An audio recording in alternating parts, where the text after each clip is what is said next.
does start with also people understanding, executives understanding the material, finding value in our stories, right?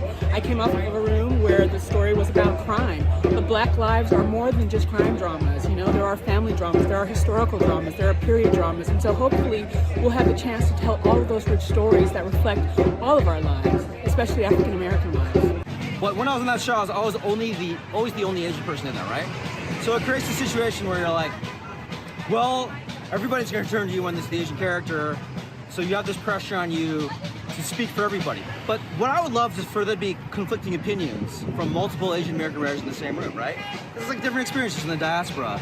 So I would love to see that more, like, because I've never been on a show with another Asian American before, where I can disagree with another Asian American on the show, and that can be a conversation that can happen in the room. I think that'd be something nice.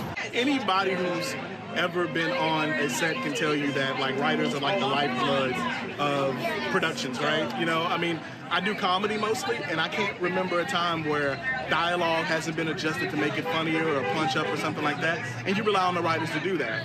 They literally call over a writer to do that. As a person of color, I think it's important that we continue to raise some sands and kick up some dust about the fact that, hey, WGA needs these things, but also it also affects us as people of color. At a first glance, it might seem like a really niche fight, right? It's like screenwriters against studios, but as a person of color and a screenwriter, it's something so much more basic than that. It's just the fight for a living wage, and you see that all across the board in America. It's corporate interests squeezing us out, you know, whether it's the writer or the Starbucks workers in New York, or, you know, even like the railroad workers who jumped off a burning train. It's really just like a basic ask that we're, you know, here fighting for.